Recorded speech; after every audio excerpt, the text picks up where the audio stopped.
to any jijong wapano so arin chakurana ye do fear if he say adi say bedanda adichi arin chakurana ye do fear arin chakurana ye bicha surachino ye be Sunday ship bria home to ye bicha arin chakurana ye do fear ye be do ma biara ye sabeso arin chakurana ye do fear ya me do be ma ye na wodi fufuno arin chakurana ye do fear arin chakurana Mami chiwa jimpa Yesu Kristo di ewe didi na resende nyoma ye no ba be sue be poa wo kwachi atwewa dwen ejina nyoma bi abrensam eye ewe wie bresi so botumi adane nyame nkrofo esumi na adwen akose nyoma bi a emboa ye nkwaje mu ono ene ye mepese ene osia me pai bone say at the end of this video obesi wadwen pi amanyame nyoma bi abrensam ede esi ne mpeni so na je ne mpa akose mu ono ene ye ho yankopon pese wo hu se be ya obetumi aye hihye bi ama wonkwaje na nyoma brensam apaw no emeba ko bi ehu ne nyame pese wiebre wo hu no se be ya obetumi ahwe wakwan yi ono ene nyame pese ne usua ho ade me mpai bo say at the end of the day nyame be bia wani ebia wadwen mo ne wo hu no brensam akwan sa we pray yeda wasia me oye no korofo wakwa me nsem fata me mpai bo ne say yi wakosi nchen na fa me so kasa ma o mai tie won to wrade ne se be ya ye betime si adwen pi ama wo ama wo tiem se musum kan wiase a ye yenkwaji ama ye kra ma wo konkon ye dudu awon foyini so se be ya ne mpa bia hwe bia e be hu wo wrade na etum de adwen ne yakoma hina ama wo awo Jesus Christ ne minti amen yamimba nyoma bi koswa eye brensam nkasa na engineer san nyoma na e koswa ye brinso na e brand ne mpa adwen se ne ekoso ni na eye normal enso se wotina se pa adwen ho obem se no ne ekoso na eye to bi na hase na eye ono nti ene ya me do me no opase me ne usia brensam akwan ne nioma bi a na mafo atugin se e fashion a ekoso na ayo sem se nei ewura Kristo sum ono ene ya me pese me no tobo pa ne hwe nioma bi ekoso a eye brensam ankasa na ehye hase ama wo yem fisi wiase we eye to me mienu ne kuta wiase we adichie bia no so ye Kristo na wote sai so ye elder so ye sofo so na wote sai adichie bia no I see you going to be controlled by the Satan or by the Spirit of God na brensam only how sanan pebe so me but no botai say eden nyoma bia kane no anka na panim say bone na nei wiase na gia tumu say eye papa na ya tudin say eye fashion as it really say ennyoma bi ekoso a obi aye bi nti wonso wotumi ye bi emfa ho se wo kwa sorry oni nti na ye ba besu wa me pai body say we enye ethnic video informations bi nyame pasa me na wo hwe na me na wo dwen hu say no say free ya me no me na oboy adwen po ya me nyame ma nyoma bebre na brensam apaw say wie bri edibe nwini ne mpa bebre akose na so mu ba ko ehu ya nkaka ya fadi kwa ye fa so hye ye ho ono ni ade ba kwa brensam apaw say this end time odubo nwini Christopher bebre ayenye away e de akose mu ono nti mfanye we medi ya me pawo chew bie woni na bie wadwe mo na dwe won kwaje won sister ma why na the end of this video me pai go say but wadwe po mayame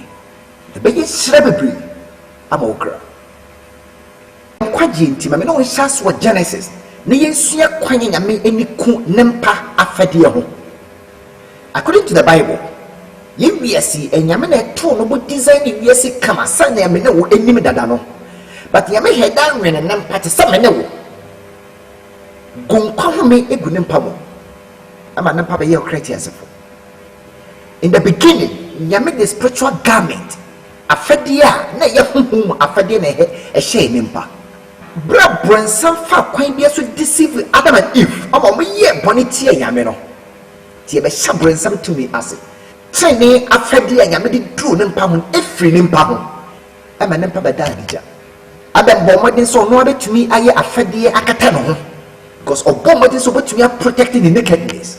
Genesis chapter 3 verse 7 twerɛ kronkron sɛ na ɔmo mmienu nyinaa hu sɛ ɔmo da adagya ɛfiri sɛ ɔmo ani biebie ɔpampam abraanoma ahahan kata ɔmo adagya so. Nyame mba nipa bɔ mmɔden bia sɛ ɔno abɛtumi ayɛ biribi akata n'adagya so na ɛyimiyɛm nka nyame sɛ nyame ɔdɔ ne mpa nti nyame sane mu ɛwɔ Genesis chapter 3 verse 21 na bra nyame sane asase no real hoe sɛ ne mpa antumi ayɛ sitie ama nyame asa so nyame ɔdɔ ne mmɔbɔ ahɛ ne ma no tumi ku dwan ne dwan homa no ɛyɛ afɛdeɛ ɛma ne mpa botae ne sɛ nyame kyerɛ ne dɔ nyame adom a nyame wɔ ma ne mpa ɛne nhyehyɛ pa na nyame pɛ sɛ ɔsan de ne mpa ɛbɛ nkɔm bio ɛnyimiyɛm nka nyame na saa adom a nyame yɛɛ ma Adam and Eve no ɛkɔ so ma me no wo nanso ɛwie bere mu brensem apɛl nnwoma bi a ɛde bɛsa yɛ adwen nti yɛ very careful na hwɛ video wɔ yie paa na wobɛhu nnwoma bi a brensem ɛyɛ ɔno akyi bɔne toa so a ma nyame nuu no ho sɛ afe de ɔyɛ ɔne mpa.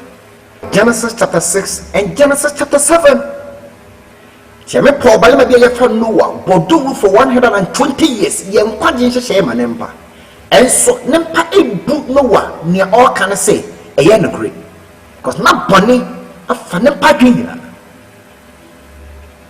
ɛnso the right time nyame sɛ wiase no na mɛma hwɛ kwan a nyame fa so sɛ Noah brɛ so kuma bi just watch out. You see, it's very sad and yeah easy nti nya wo hwe ye very careful na tinkwa Yesu aka se ne si wo no wa breso no saa na ebeye e wo ye pan so e wo Luke chapter 17 verse 26 to 31 esi wo lot breso so na me ma hwe bibi kakra ya me di gese o nyina enam bone nti edwama no bo ene sanom ene brecho bi nti na wiebri brensam ye nyoma bi Isaac Christopher ye very careful na wiase we kwa na wie ni esi ni bi sai besi bio bɔne ekoso no the same thing ekoso o ye brenso ono ene ya me pesa me no wusua ba me pesa wo hwɛ nyoma bi nti na me no ahyase e wɔ Genesis nsuri n'echi awontoto asomu no bɔne san fa wiase bio nti ya me hyɛ da Paul balema bi wɔ Genesis chapter 12 verse 1 to 3 Abraham nyame he ne boso free ne jefie no kwa sasa no nyame kire no so na no mu na obeye man kase na no mu no be hye wiase mbusuaku hina so Abraham ne ebenya Isaac mu ne ebenya Jacob but aha ene ya disua no twenwan twen si nyame no ba besua no so pa ebe mu hu se nyame na ni ko ne mpa afade ho na ne abransam ede be frɛ ne mpani wo this end time ya afade Jacob mu ne ebenya Israel abai so ikudi nkosoma ase ewo Egypt neso another zape se na pahwe ye pa Exodus chapter 33 verses 1 to 7 kansa we na hwe ye pa aka kra na mo du bosha asase so nyame yi ne we di kire Moses one day Moses catch Israel man enche mo bodu bosha asase no so na mentumi ndi mumu enko because me di mumu kakra bi a mehyemo why because mo yamanya makoma na madwen yeti to bi anji na hyehyede se be ya mehunia me de be yam yamemba yamie ni kunem pa fede o yamemba ekọ bosha asase so na so mo yi o mo afede anse yamie di o mo Israel for ni yi mo ho afefade bia na ene nyame nhyehyɛ nkɔ no ama nyame ehuhu eto amanya etwa mo ahie nyina eso nyame ba so sua kyerɛ konkɔ na obehu se Jacob ene ne hwefo ekɔ bosha asase so no nyame ka kyerɛ mo se afade na omo afani nti ɔne nyame ontumi ne omo nkɔ according to Genesis chapter 35 verse 1 to 5 afi number 2 Israel for no so ekɔ bosha asase so ono so nyame ka kyerɛ Moses se omo afade no ɔne nyame ni gye ho nti omo yi omo afade ni nyina engu se be nyame betumi no omako nti dwufo yi omo afadie bia na nyame eningje ho nti in the Bible no nyame ni dwufo ne nam yina he was concerned about their dressing. So we ma utumi hu say nyame afadie bi ho na mpafa na ningje ho nti nyame guide omo akwan horo yina so our Deuteronomy chapter 22 verse 5 adie bi ne nyame se eye na chiwade tie nyame ka e wa ha. So conclude say women are not to wear men's clothing and men are not to wear women's clothing. The Lord your God hates people who do such things. Nyame ochiromo a omo yesa yomo we. So King James say it is abomination eye chiwade o nyame ni so se be ma be so ba de no ba nso be se be ma ntuma yes abefo be kire mi say ne nyame ka no na nyame pa kire say ensese oba fa oba awa woriemu na ensese be ma efa be ma awa woriemu fine. And so na God concerned about their dresses. Nti you very careful afoto pa we yira anya me de man man no na wiesa man akayira anka ho nanso nde aginkwa Yesu wo ni nti me ne wo enye kyefa abaka nya me ebusia ho so kasem bi awo Ephesians chapter 2 verses 11 to 19 nyame se kan se kane no na wonni nyame bi kane no na wanka nyame ebusia ho kane no na wonni eni da so bia nanso nde enam aginkwa Yesu wo ni nti nyame afa me ne wo akeka na ebusia ho nti tweka da amamemfo na dwufom ni na nyame aka me ni hina bom aye baako verse 14 nti ya memba afotopa bi nyame de ma dwufo na omo ngi so na omo ya hawo no me ne won so ngi sa foto no so ye be ya hawo you feel careful. Nti Paul aka ewo yenso ye pen so o 1 Corinthians chapter 10 verses 10 to 12 nso mo nwinwini said ya wo mu binum nwinwini na osefo no sei wo no omo afa nyame asam serious nti bring some sei omo o wasan so ne yenim nyina ama waye nhweso amanye na watchero ne say afutuo ama won a wiase wieyi beto won no me ne wo enti dia ayese ogina ho no nhwe yi ama no anhwe ase se Christopher anhwe yi ye mo bepre be hwe ase wo nyame ni mo eda Yesu baba o ya fadie enti especially women especially youth na ya me do enti na ma won saka video we so you very careful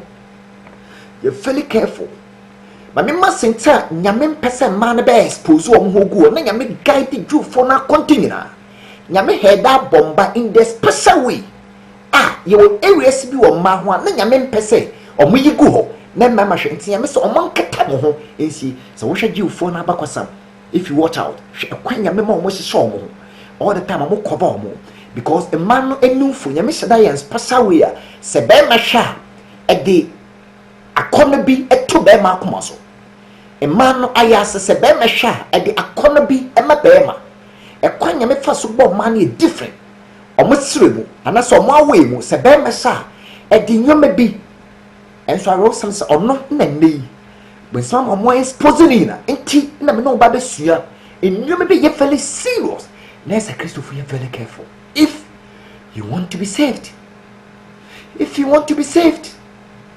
Yes, so yet some several times the chance and check me back several times into a brain me be many semi for fashion addition we embra out no and me who some pa nyame no call for so pass ma because when em be a kwan ba kwa brain some be for so agin bebre akwa say mu ya honkaka ya fadie ma me was masam brain some ni me say agin kwa Yesu wo no e wo to me so say brinsam ndwuma bia na fo tumi gi okra bia wa yere fi brinsam tumi ase e ba agenkwa Yesu asendua na ase. There is power in the blood of Jesus. So kram brofu bi odmo ba ti Yesu wo no so no bode no tumi so gene fi brinsam tumi ase o say brinsam ndwuma bia wo ne brem. Number 2 enti brinsam enwi say on tumi nsi okra bi kwan so onkwa Yesu nchen ene so onkwa sorry onso nyame nti brinsam utai say obadani na kwanyina na we nyame yi trepo o was kan Corinthians chapter 2 verse 14 na enye wonwa If we say Satan no aran po dane no ho say han bofo as a say when something so to me sin mpa kwan san mpa be so me yame na mo obadane ne nyoma bia owo wiase bia abehye Kristo sumo sadie Kristo fonso bagia tom ntime no ba besua nyoma bia eye brensama kwan enso nei wiase agia tom na enei wo kakra nempa angintomo but me pai bonsa wodie wo behwe sadesua weyi na wo bo wadwenpo amanyame because anche wiase weyi eba be kwa na wiyi na woni mbrebe frumbre tintin na brensame design he bia be wiase say fashion eye wiase akandifo na nimdifo bi ne die ne mu na de san yoma weyi abe wiase nti enye nde wo de hwe this video since 1950 no mo shade we yesen kakanka just watch out as you are watching nto mo mba no fa afadie bi na kane no na nneoma mo ye no oye unique very attractive omo pa o ma bi na omo yesa nneoma we na omo dane mo ho ba woni brebi bonsam ehenade bi ase nkakanka nti bonsam yesa nneoma nyina since 1950 inei wiase nim defo na akasefo bi atinse guma hwanyoma omo ye. Now compare this one to 1950. Na hwe ni abrensama nkasa na ye very careful about it. Nza fashion designers akandifo design in nyoma afadia ho bebre ebe wiase mo na won kofukuo bi ye from model nso mo design wi a ye fa sam model fo ye emma bi a ye se da fa mo no mo nso fa sa afadie bi a designer si a designer e de chere wiase afadie bia na mo designer e so ba bi he e de chere wiase why mpo even pants mpo omo demonstrate bisasa adan atadie bia eninsa ya wine nechi no they were very short skirt top no so very short eninsa afadie bia ya pai side and side ni nyina wo hwe wo mu oba no ne sere mu ne bibia so wo hwe afadie we ye omo demonstrate yo mo pote pa ne say omo be show mba na private part ni nyina a kire wiase te se ne wo hwe no nti afadie bia ye twa ne v shape wo hwe wo nufu nyina to me show there one hands wo nufu nyina to me show to the public omo mo design a trial so ban fa afadie we ya na yase nyina betumi egu ho na me ma hwe the question is why bisa we say we sunyame ho na e baake anasa ya brensam because ne ekoso wo wiase bi ye tumi mienu na e baake nto mo introduce oba on hye trial e ba wiase omo main meaning is say mo say wo bibi about the lesbian ma omo wale ma ayi chiwode e wanyame ne mo na omo main purpose n say omo introduce sa trial no said the oba na oye cool no ono betumi asa trial for him to represent a husband. That is the main purpose for them to come out with this trial.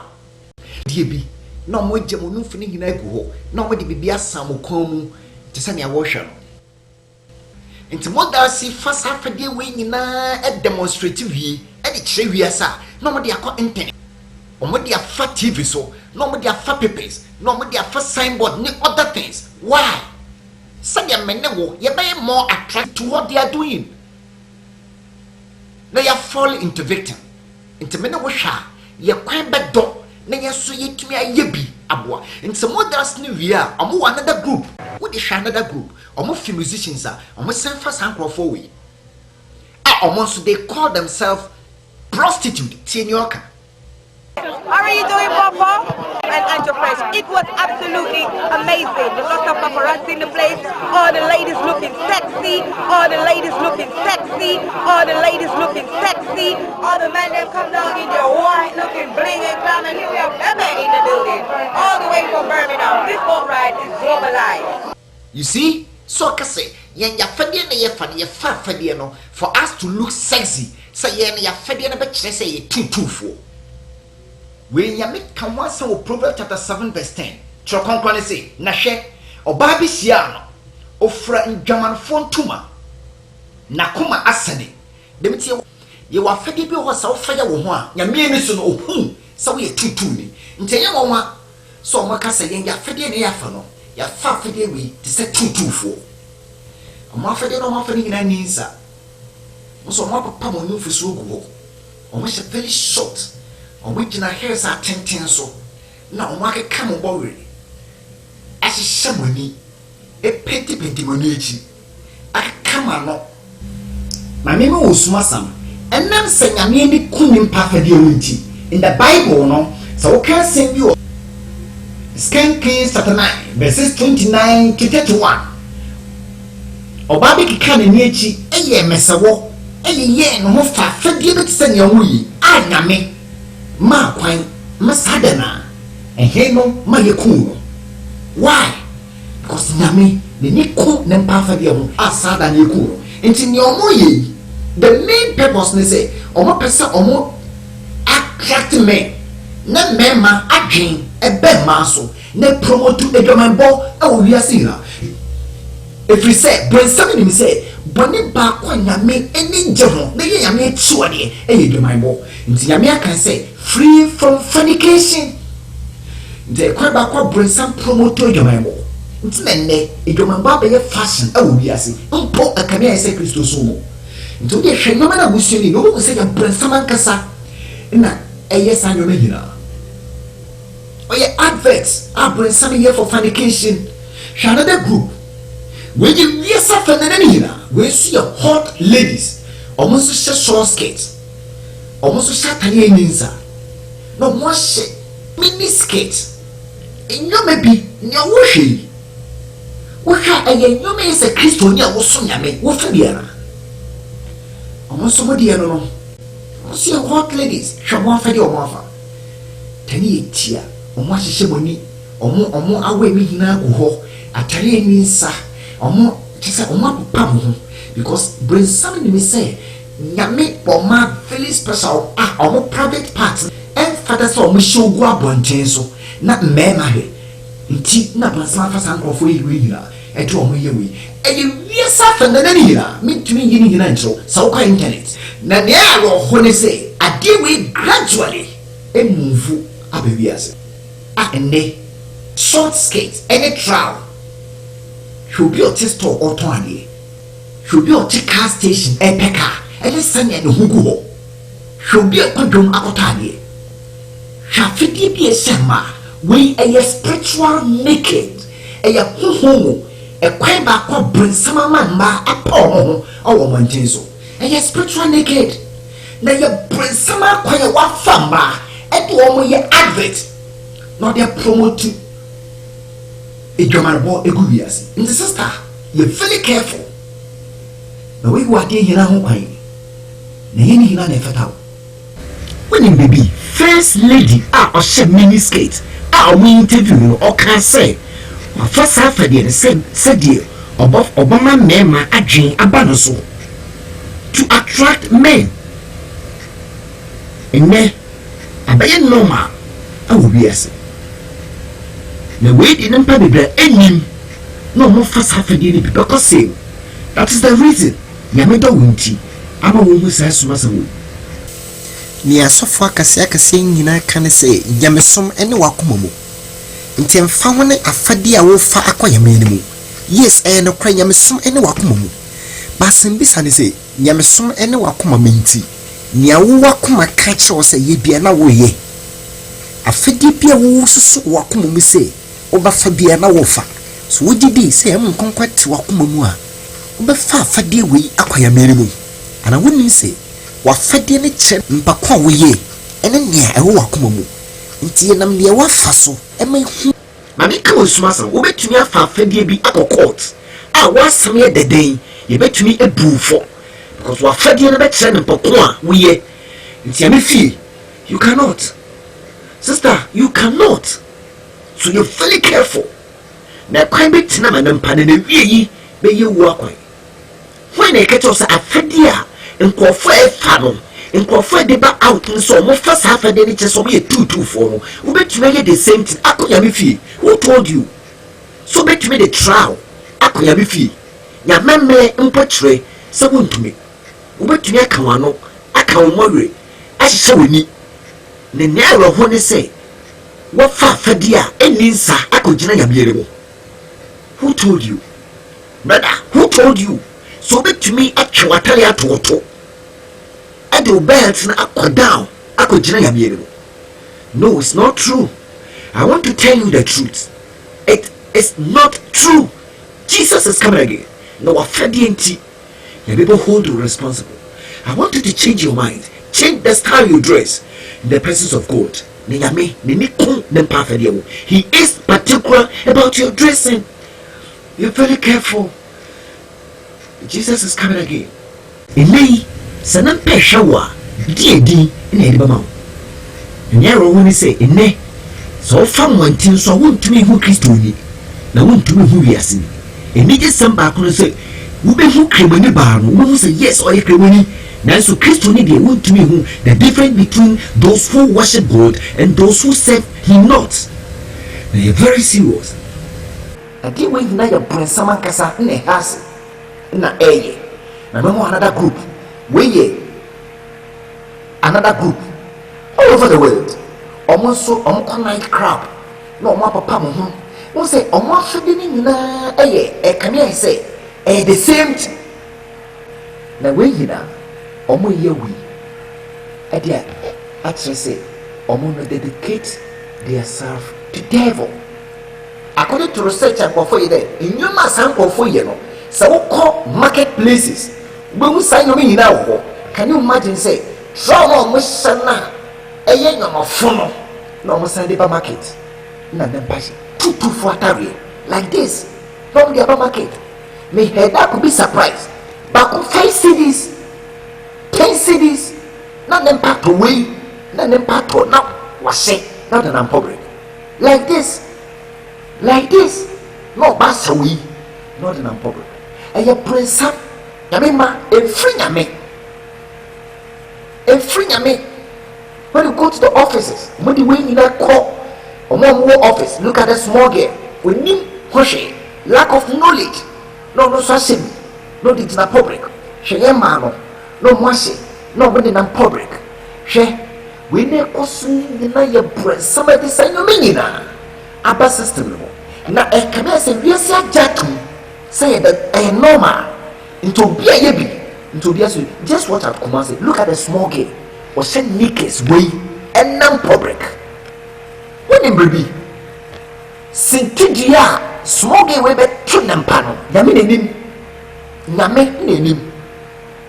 Me foka na inyoma bi hu waka me yem se me oba wa fan afedie we ti ton basbo na afedie ni nti otena ase na no nyina go ho nti yes stop over no ne am konkosi no me twa we na me ma ne mpehun ni abrensam eye sister you very careful na ma brensam kwan ama brensam yusu because yes do so pass oje ho.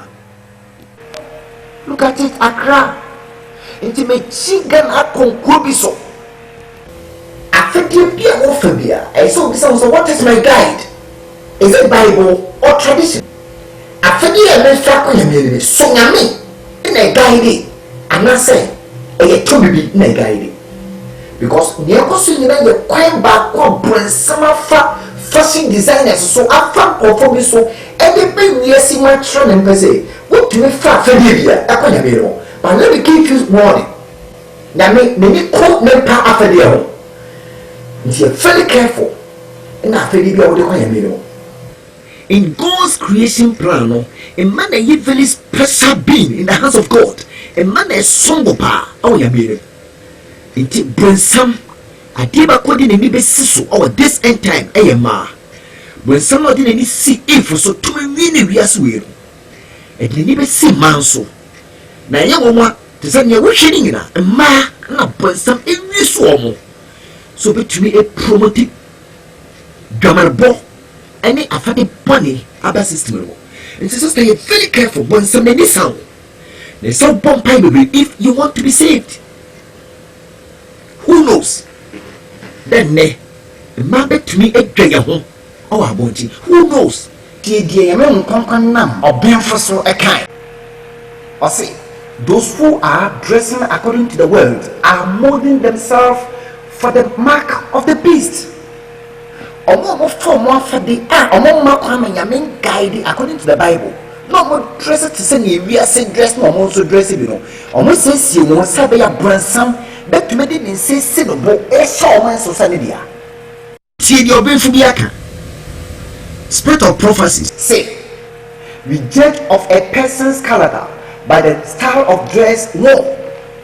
Wobetumi ahwe bi afade a wafa no wotumi ebu na tensa sa nempa wi eyesimusi. In Acts chapter 11 verse 26. Bible say yehwesuafo no niye ma wo keka enam abrobo no a na ne to o mudi so we Christians san krofo we mu Yesu manti nti wafade ni tumi kire nempa ko a wodon. For example, so be fra busy wo hunu se nempa no wenye yie nti wafade e wo fa e kire nempa ko a wo ye. So in God's sight no wafade e betumi ama bransam asawo nso akanama wo anase yame nso asawo nso akanama wo. So no wonder. So we see the fact 224. May I call them prostitutes because they said it. All the ladies looking sexy. All the ladies looking sexy. All the ladies looking sexy. All the ladies looking sexy. But see no kind of.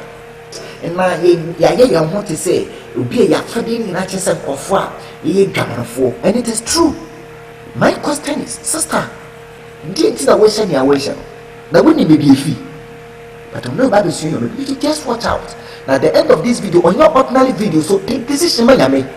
But one party. Yami mama me must be is we are very careful. Yami one young for so second peduano. We gen peduini in aquanina. Any aquanina. A deputy on my mayor was as God knows what he was doing when he made the human body. Nyame nim nyoye abana born in pedio no nim nyoye and made it just right in every way. Nyame ye nim pedio na kwa no kana wo kwen pianso ti dio bifu biaka. We cannot alter its shape without destroying its beauty. What to make me be a Kenya nim pedio no feel people boss send you soup and men sasso and be bien kamwa. When say you number 2. Bibi no one can in pedio no and fire be and man in pedio. Say nay, when yen soon so a echina, we in soon so. At the end of the day, it will end up death. Number 1. A being from the doctors, I will say the reason why you are in there cancer, breast cancer, every man in Nufu, and how they expose their blessed. Why am I Jimonu for so good? Famano Bonane and Vienne Nadia Famano Fasuku no for Sonina. If you be cancer by increase, and no wonder go to hospitals. Sister, you're very careful. Now, quite bit in the mouth, then the VA, baby will work away. Can't dear or beam for be aka. Pastor Doctor A.L.A. whom be a watcher inside for living. Teen your kind. I say any part of your body can be used by the enemy to destroy you and to bring reproach to your heavenly Father. And it is true. We need pedia kwa bibia but sembe tumi afa e de gina yame nim ekwelu sane de no. Example sofu Joshua. So okay assembly Zechariah chapter 3 verses 1 to 5. So come say na hunu osofu panyin Joshua se ogina ewrade bofo no animo na Satan gina ne nimfa se orototo na no di asem na esi na Joshua se atadefi na egina obofo no animo yamemba when somebody china tonton why atadefi bia we shegina yame animo represent sin bani enti yame ni so no wa fadie betina wa from yame animo. And as a Christian, you be very careful about your dressing. The bet me the work I say. Now dressing so bet me the work on body. Remember, we are see a bunny a wood dear and a bread so assembly. You mean that's about opening a sorry. Now, Sunday, so shall we are seeing or no one as a funny. Sajin quite used to shaman war. Now, no so sister ya me hwekwa ya me no wo ba nanim kwanye Christopher makwan ama brensam afanya ndiyan ye nyoma bi se nyame ni wu a ne Yesu wu aho nti nei ajinkwa Yesu soon because of me no especially youth ekebe se me youth be enim yame akwan yame asem ni yadwe nyoma bi ne ku yadwe so philosophies na jinkwa Yesu be blame mostly the parents because again this some kwala na dwiri na e yakwan bedi me asam and value in our houses na ne pambu yame asam the moment obe hu se nampa bu yame asam the meaning is say nampa bu yame until na you for the baby ebu yame because we don't value the word of God. I bet you amana nampa hu yansa enya nkwaje no it's no more there.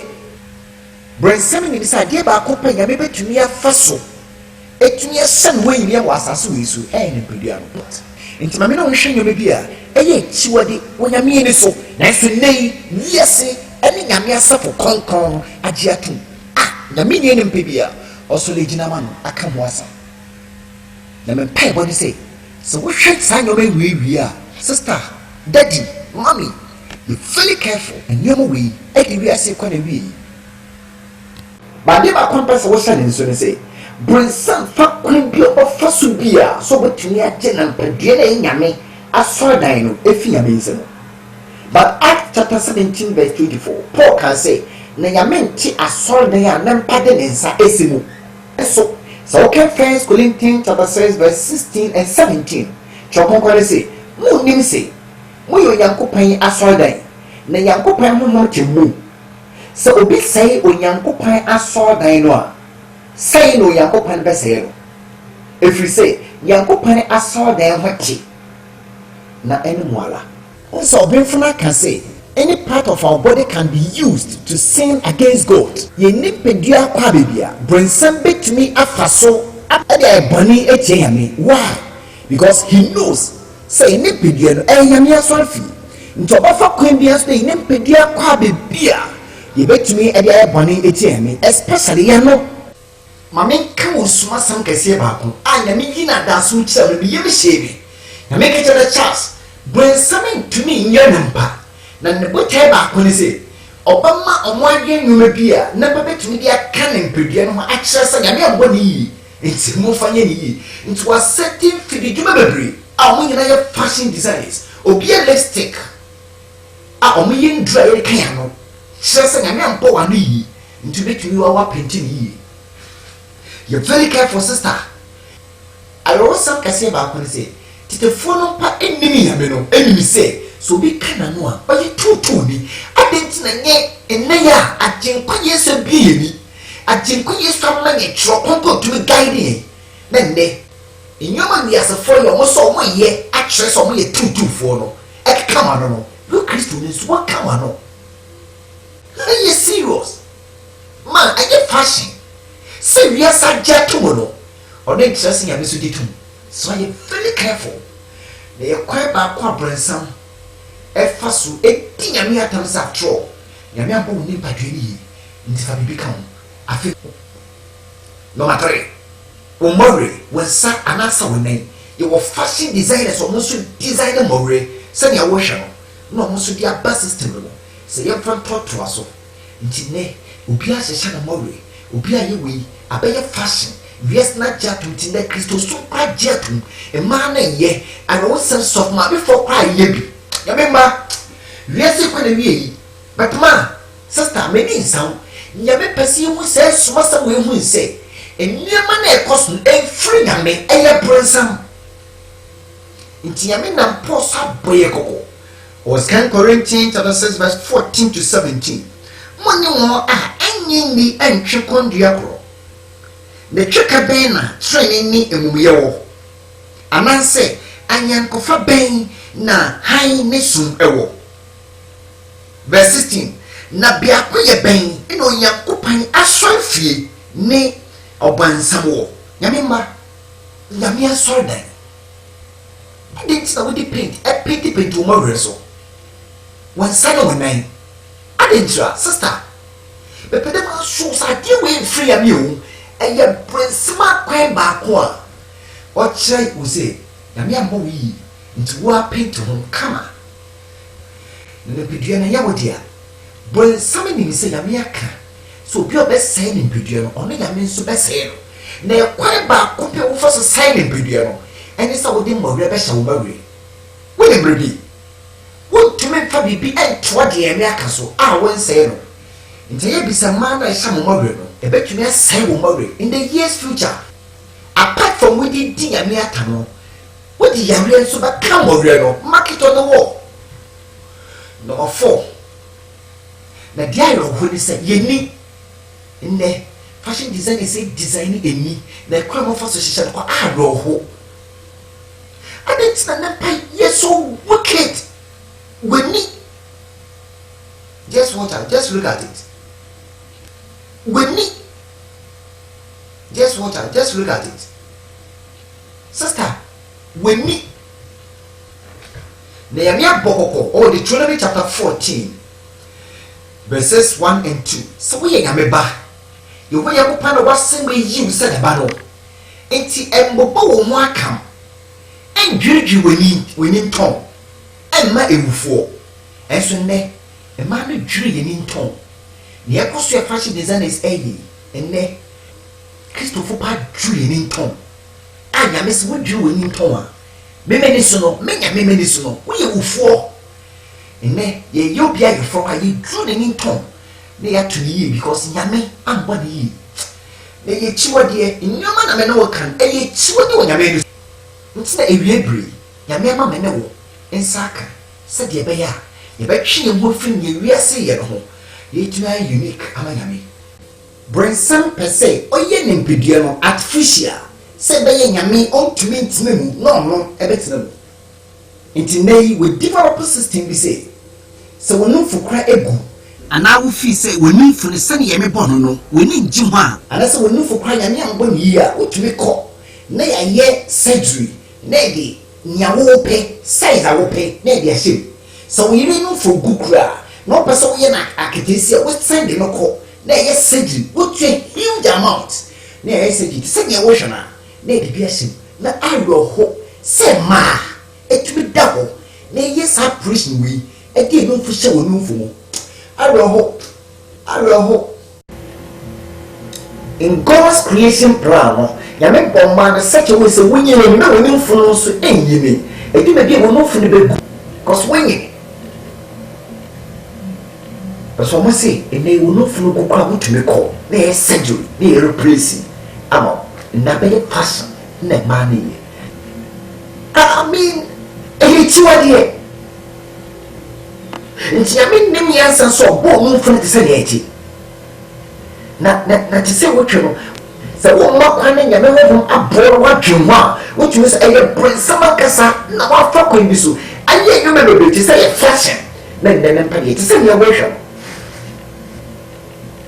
ɛyiyi nnwuma bi wɔ mu na ɔmɔde deɛ ɔmo pɛ ahyɛ te sɛ nea wɔhwɛ no ɔsɛ it's too much sɛ ne mpa kɔma ma adwe nyinaa yɛ bɔne these days sɛ nyame na ɔbɔɔ so ne asase na ɔbɔ ne mpadua no ɔnim yɛnsa na yɛwɔsɛm ne sɛ homu a na aspire mamɛma tii ɔbaa bia wayɛ surgery for 3 years na afei deɛ ɔmfi comfortable because deɛ ame ayɛ bia no wode bi ka ho a ɛnwia mu die na hwɛ kwan a yɛfa so ɛyi ne yɛase yɛrepresi bio ɛhaw atete ne yɛwie na brɛnsam de ato no mpa so ɛnyɛ fashion ɛyɛ brɛnsam akwan nti mfa wo ho nhyɛ mu because ɛmmoa wo nkwagye na waseɛ kɔ na yɛaseɛ yi na yɛde foforɔ ahyɛ mu it's beyond human understanding na wɔyɛ kyiwadeɛ ɛwɔ nyame no so nyame mma ɛyɛ kyiwadeɛ abɛyɛ fashion mmaa no gu so na ɔmo yɛ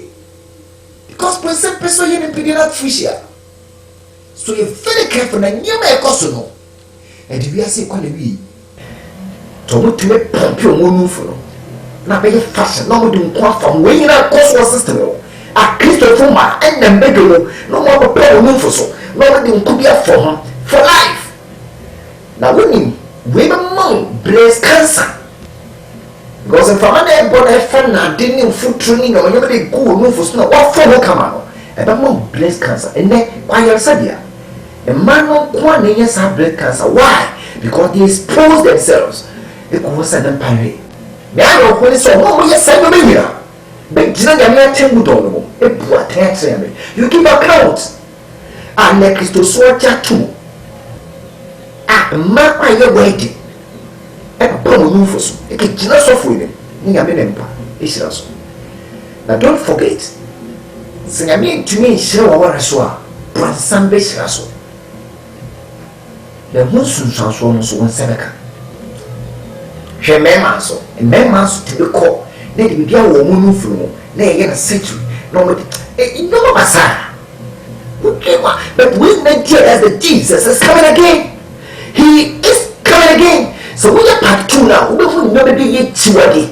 I do we are saying economy. And then a man to make a huge amount. They surgery or motor. Just watch out. Na yes surgery kama. No motor na hipo. Just a Ghana and they will bobani. Na utuna be kama. We na ni chiwadi we are and so Christo for ye. Or ya getting na it do be beer. Ya may would be swassa. And never say that deficient. It do be a nice pie. There's some say cook a huge amount. Let's say reprise. It's madness. But near Bransam, you know. And the other person who we are Christian, especially youth, and will never be also say each way. They shouldn't involve themselves. About first, I can defend it to be so generally.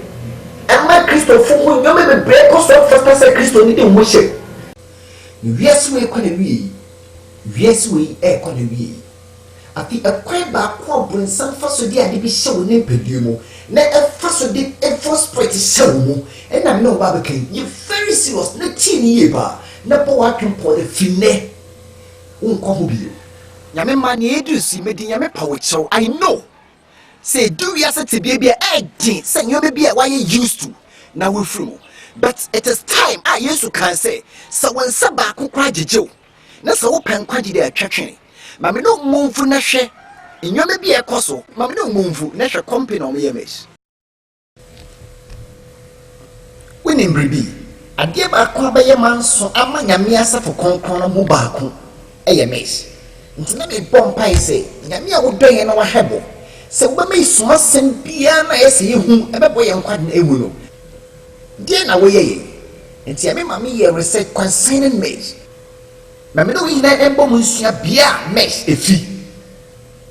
Mesh a baby, yes, not for Cassena. A Buddhist, Hinduism, a man chimia, or what the year sacrifice, a man bosom, and almost scientific procedures to send your ocean. With the first of all. Shakwa mo fasi de mutino ba fare ma boso omo di we no ba fare ma boso na se de mo ye de omo bani e be cha omo. That is the one inte hwenkwala omo mba ene payful nyina we nye healing basis e ye de bia na da omo de mutino no oba fare ma boso. But let me ask you a question. Enu ma ye de ba fare ma boso no so e ye se Kristo ni de be he no. Well, think about it. Remember what Sumasa said, Shadrach, Meshach, and Abednego to me, Jinama Yami. According to Daniel chapter 1, verses 8, so Concon say, Na Profi Boma Drimpose, or Monfa, Abosum Ekiane, and Gu Munempediamufu. And Tinyama be Oha, and said Christopher, ye very careful, because what to me fa Abosum Yama, and Yawo, so we are Christian. Another thing, Buddhists. And Jesus, it's a spirit now, a back or more. So when the buffalo we are, now the mapusumana, we are singing before and so called a fucking biso, some by a hubrid. Shadiaway, we are singing the phobic or free cafe abosumo with small amount. No, also they are fancy the doom, should come off us. Omofa mano, or what the first procedures will. Ayena. No more than Faha. She dear Cosso. My member interview beer, or my young Muba connect your kind. See news. It's one way to take another person's beauty for yourself. It's one way to take another person's beauty for yourself. So what? A quay back home in Pabi Amofe, and the man and Panawato Salvino. But can you imagine? Yamia won't put in Pidiana Mauno, who quack Joe be a Mofe, and a home man, ne control about so. How can this be possible? Musa is some way, and it be a merciful, Nemusam Pat Yamia no call for. Would you to Bonnetti or more with the material bar Falema Bosmona, Yoma Cafao? India, hair is considered a vanity, and removing hair is considered an act of self-sacrifice. Also, Cassie, a quaint bar quietly with material bar Falema Bosmona, said your mother Macrane Macumina, a bar Falema Bosmona. Now, and how because of winning, the divine power is behind. Because when I fulfill my desire, I promised him I'll give my hand. you ever think about your hair? No, I don't think. After giving, I promised him I'll give, I have given. I don't think. Thinking about seeing it again on somebody else? No. He likes again, God. God likes hair. Yeah. Sanya Mutino. Omo with the Mutimino bar fellow a temple one a cassie. A bosha or Masha Bosmono. Na Abosmono Domutimino. A some of the Buffalema Bosmono. And how more? Because ye quite back one, and what a buffery, and my bosom. We in a Yasimbisa, a yet temple questions. Or more with the Muhina buffalo, or my temple, egg. Yeah, she feels her prayers will be answered. Yeah. She said, I trust, I believe. If I do this, God will answer my prayers. Yes. Believe. If I do this, God will answer my prayers. Yes. Or say the team no Buffalema Bosumana, or what tea and piebble. Not in Hina Bay Abosun Ejapadi. That is the reason why. So we be good, Tisua. A first point may follow wherever you are, because it is the property for the gods. Also, cast a divine sacrifice. And say, who woman your man? They quite back one. Almost a democratic buffer and a woman, a buffer of Abosmo. No minimum wow, when you feel Abosmo. Almost some did no. A self sacrifice when you put in no more the buffer of Abosmo. This was some back home, you say. So with them with you no bar for my boss mono, Tete Bruno, no with the bar for you seno. And me, when some develop system be say, or when send friend your money that bar for my boss and send me into where we send the Korea singer, Tiwi. Or when you be bar Africa, the sunny Africa for the boy. No must be so called Europe. As it's trying to say, or when distribute a full spirit to the world. Because home a back and so we start to really be good with you. So we are the mesh. So we are the chair arsenal. Home na a teach you know. I feel what to me warrow Sunday Diano because the Japadi oho. Yamima, and you may know what canoe. Or the controversy between God and Satan. A Yamena brings some quail beer for so aginama. Na a Fadiana ocean ya brings some Ankasa quail for Sergeant and Papa saying. Niamin your brings some beer. It's not 2 years for. Our 1 Peter chapter 3 verse 3 to 5. Sama na ma enye mesewo. Atichani say ye fahmi and twa so. We dey sheba King James not find it dictionary. What's the dictionary ka say? And fahmi twa so 2 or 3 times. And to with him at twa so. Ye me ni nje ho. Na he knows some brain some. But for sa kwayen so at the home control. Buddhist na Hinduism and don't mean running power. Because one my back woman, no condo me, the same ya wote ye no. Now recently say, ye Christopher Cassia Fadi. Buddhist Hinduism, other religions are NTA swinging, SCN no, and nay, yen, ye fa, sanko free after the air. Ye chua dear, Tini Yaminam, pause a kind, Romans chapter 2, verses 21 to 24. Chokon say, after what church, one cassa went church. Christopher is ye serious monk of whom years to the yang, and cassa yen tray. What can say? A reageno after yang and ye really. What can say and say our dear after walk and I will say our dear.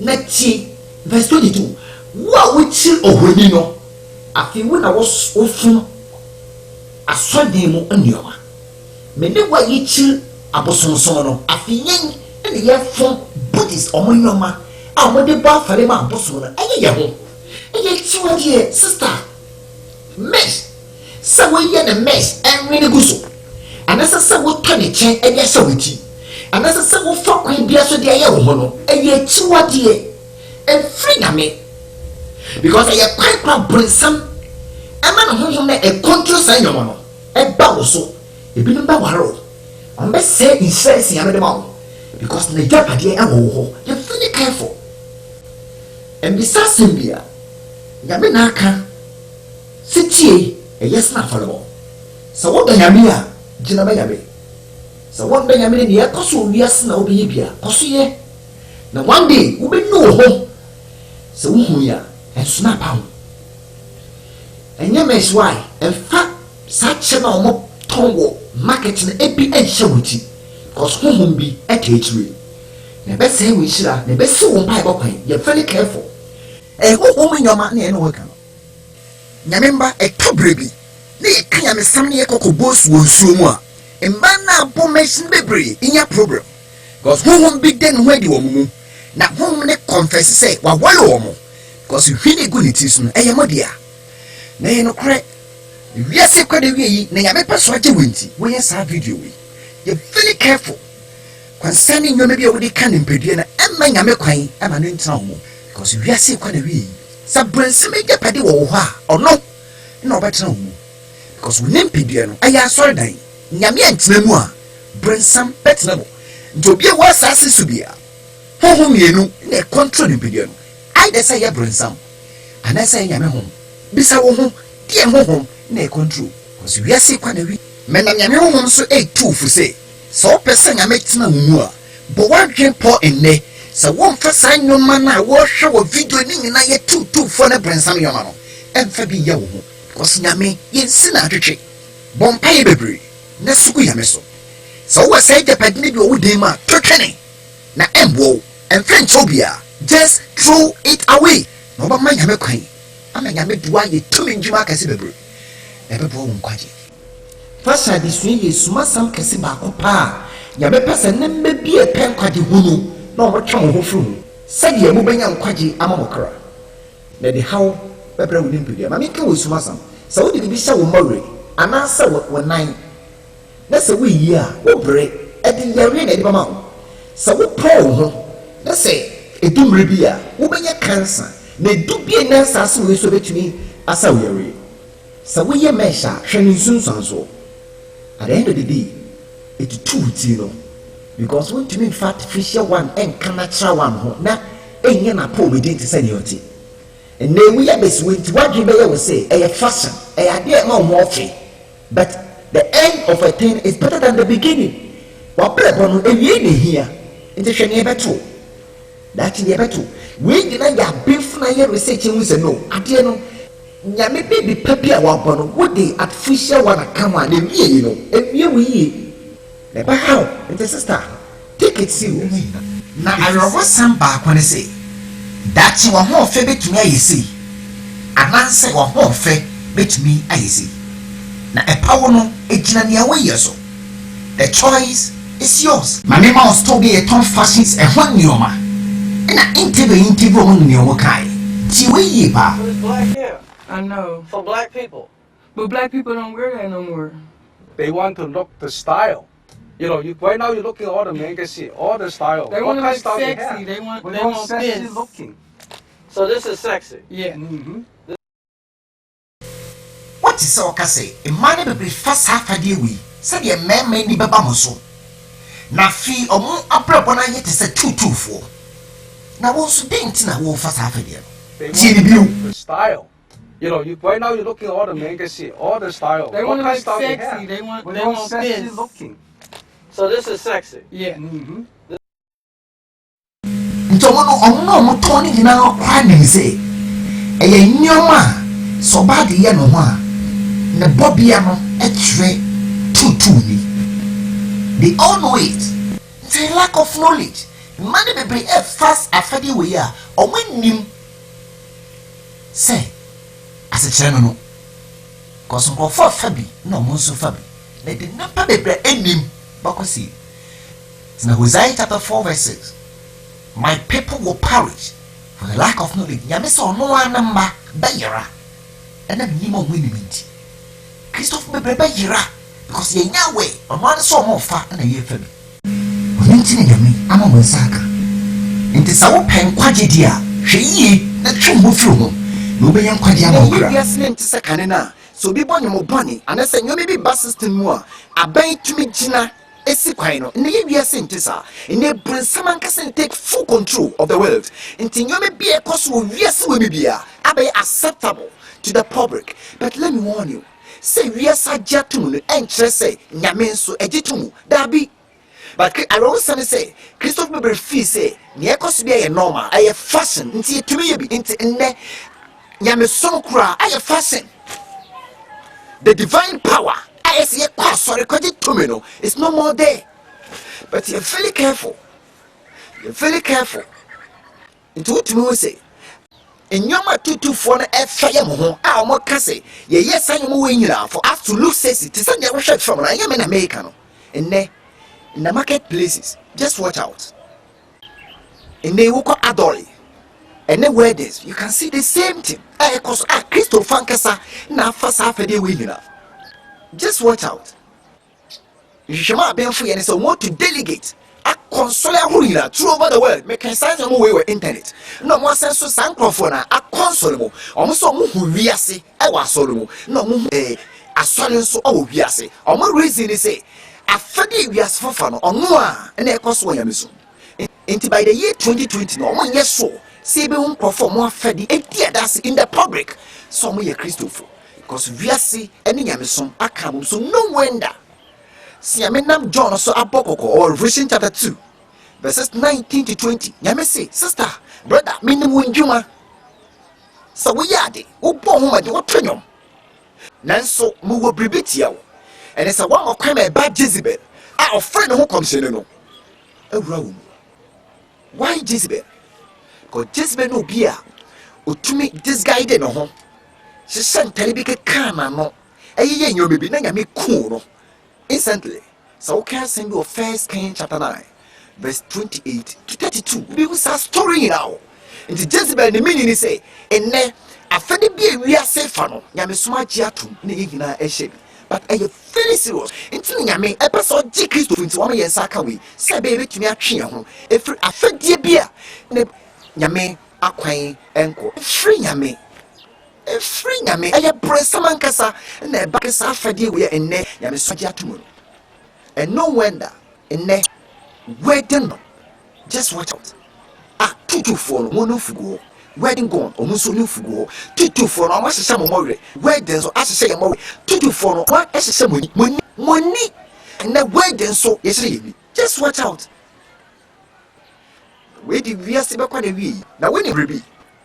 The reason I mean said John or Verse chapter 20 said na ohunkrofo kwase so mo do to sample na and say fashion designer say a designer aye brensam ankasa na e back omo wia omo advertising out to so nyina no they bring themselves with the devil as you're watching omo kafa bus system no e ton and omo toshe e nyina benye problem o nya tembu don kasine.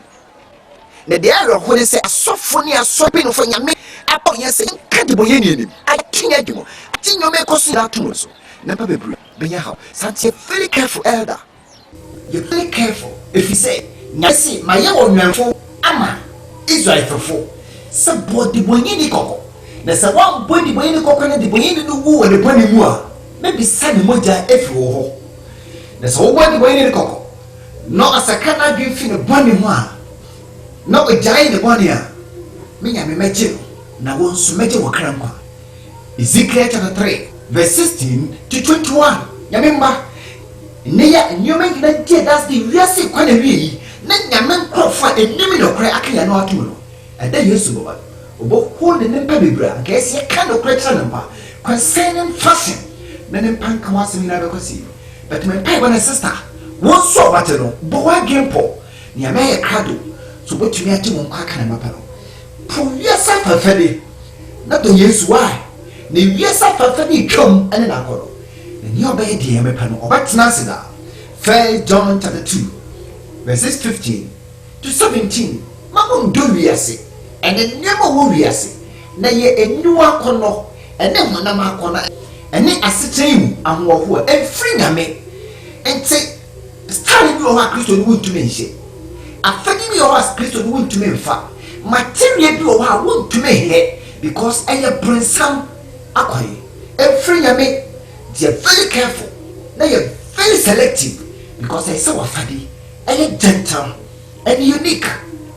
Be very careful you guys economy me pay what they say yam konka be po na wati ya me ase no we yam kwaja ma okra because you guys economy nyame ma esuma sembi ehwehie nyame no na ye wie brum nsam no nyame dani hine di kire John but okay Revelation chapter 12 verses 1 and 2 nyame yi oba bi kire John na ti do kan osna nsenchane kase bi yi no ho edi soro oba bi a ofra ewia na osranwo na nan ase na nsroma dumienu abotire bobo nediri na wafa furu sa okwawo na brensam gina nechi so obechi akwala nawe in the prophecies no oba gina homa asore wo se ntiagin kwa Yesu ka asore mo asam no odoto magunu du ho.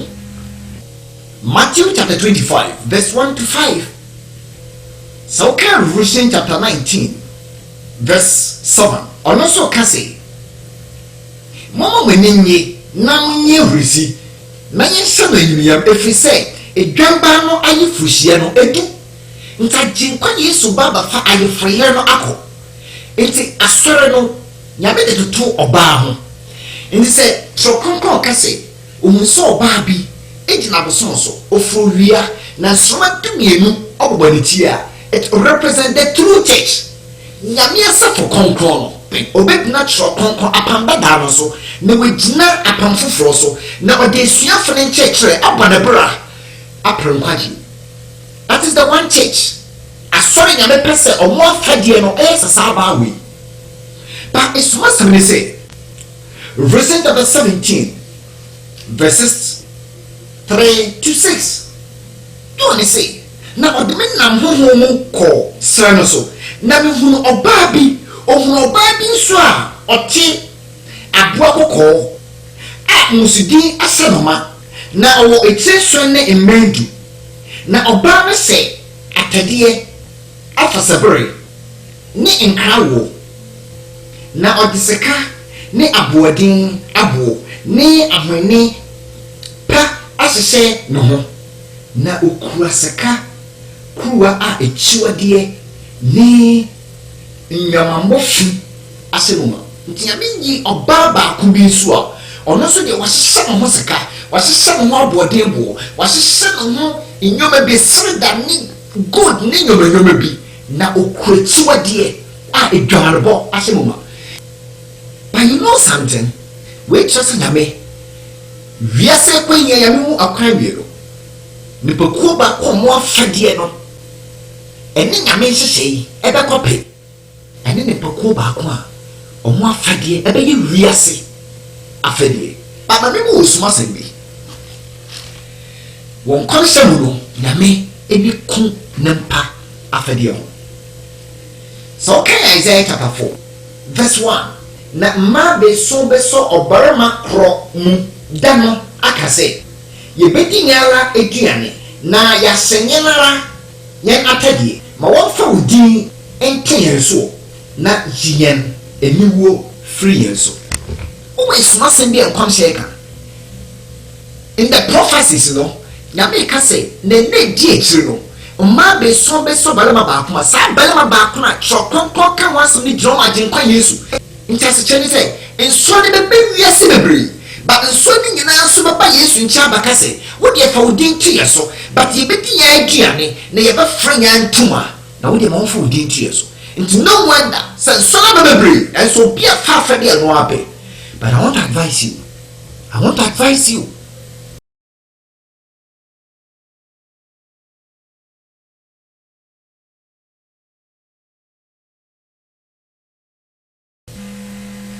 brebi bring something nim say nyame be gina na sam so ebuwie satan na gin kwa yesu akan se be ma hwe oba na no kondo no wa fa no tina nei wa ma na papa ye ho owo manten so wa television so wa internet wa graphic everywhere at the man advert for fornication. So sister, you very careful.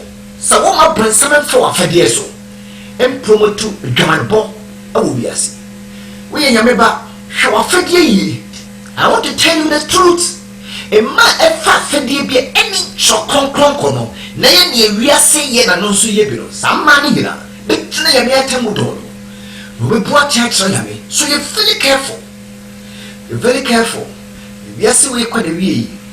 So okay, Esther chapter 23, verse 2. And in Paduchi, I pay money. Don't follow multitude to sin. And sudden penny now at far for giving no so fabi. And sudden penny now at far for the any sense also wedding gone. Then it means and then wedding goes happening in a means then it's what you're very careful. Yes, we couldn't be or yes, something could buy a cut to a person and maybe a pen quaji, a muno, nature home, fruit brand summer quail. Never found out quail so. Cause Yamaka so be one no crano. Now no crab why dish. The yes way couldn't be the yes did kind of. For a quarter working in our yes. Number 2. Show a fed ye because a more of far fed ye be ending a mention shank or no. Or maybe Yamia Tembudono. Jesus is coming again. Me kids afro. Se penyameno crazy kwai. For mo dom nyame asa for konkro. Chencheche we na for bobra. Ne tua na mo, no be nyam kwaje ama okra. But one game po say afedie bia na wo a. Wo chencheche we say no. Emboa won kwaje say ye trousers, say ye mini skirt, say ye afedie bia nisa, say ye morena woka, say ye we nia wo hyehyɛ, say ye wa no a wo keka, say ye wa soma wo bia no ntokra bebre no. Jai na emboa wo. Aya brensam e free nyame so we saka part 2 na obehu echiwa dia na mpa ya edi wi asi e kwa de wi na me mu osuma sembi kaisa some way ye ba several times na bo ho mpa ye Revelation chapter 16 verse 15 atinkwa yesu say hwamere ba ntam sayfo Israel dia onyen na ohwe na tadie so na onanti abejamu na wonhunu na newu atenkwa yesu me bantam na hira na omo hwe mo afade yi no mo adeja so engu ho na ne pa hu omo aniwu o se ne adeja so yina gu ho e man se tro no mo fo ka omo pants and no mo ahwanira egu omonten so ne man se tro no mo twetwe mo ate te say ne man se miniskirt no mo dey just yina go sister as a child of God no Jesus say so one hwe wafade yi na mo wa dey just go ha obantam the way yan kwaje enye me na make you very careful yamemba woni mbribi. This is the God's last warning. Nyame kokoba e twetwe nsama e beboa ama ne pebebre ehu enyan kwaje no emu ba akoni ene kwanya brensama fasude nyome bi e ha ne mpade so sa brensama ni hawo sa ne pabe so nyame but adi nyome bi na se ne mpan kwaje santi e very careful ti bo wa dwen po say menko a se wiase yina ngi safutu we antum kwa me ba poma dwen po sa mafa Yesu na ma yesitie ama nyame asama ewiebri ebeboa me nkwaje se ade wo bo wadwen po se wonko abegina ama nyame te se shadak mashaka na bednego mu ba ko a ebeye hira bebri ama wo bra wonim brebi nyame hwa a nyame hwa wonko a se wotina sembi na wotin kasa asem ne yelkwa wonko abebo wadwen po ama nyame so I want to advise you take decision for God because we free nyame nyame kokobo nsam no mu ba ko no afi afutu sema tosumiru.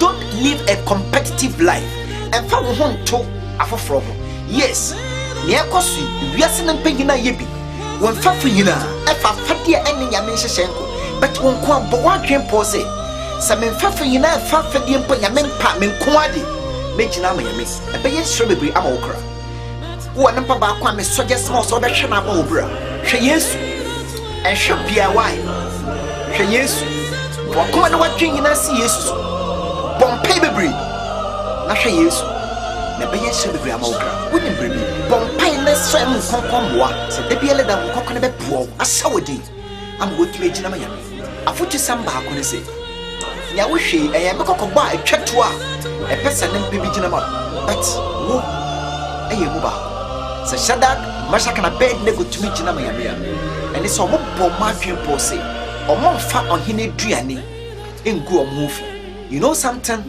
sɛ ɔbɛtumi gyina ma nyame a te sɛ wobɔ w'adwen pɔ sɛ wiase ne mpɛ nyina yɛ nneɛma bi a nyame mpa me nko adeɛ bɛgyina ma nyame bɛhyerɛ wo nyame bɛyɛ wo nampa so ɛnkyɛ yesu bɛba me mpaebɔ ne sɛ wobɛka ne mpakuo a ɛda yesu bɛtie sɛ mo so nka wiase ɔde na bɔfo mpempem baba no wobɛsore nyame ne na bɔfo mpempem na ɛbɛyɛ ne gye kɛse ama nkurɔfo atie nyame asɛm na ɛbɛyɛ awerɛho da na bɛbɛbɛ bɛsu ɛfiri sɛ wɔntie nyame asɛm ɛfiri sɛ wɔbu m'ani gu nyame no korasɛm bi a ɔmo nsa kae so ɛto wɔ nko adeɛ wɔwadwe nyame na bɔfo ba aba bɛfa ne mba so I believe it sɛ ɔbɛka wonim program wɔnhia mboa nti yɛbɛtwe nsafo sɛ wobɛtumi aboa program wobɛtumi afoti sika bi a yɛbɛyɛ CDs bebree ɛde akyɛ nkurɔfo a ɛhia nkwagye na ɛbɛyɛ nhyɛ bebree a nyame ama yɛ nimdeɛ ahoɔ yɛbɛtumi de saa nnwome bebree aba out ɛnso ɛwerɛho sɛm ne sɛ we need help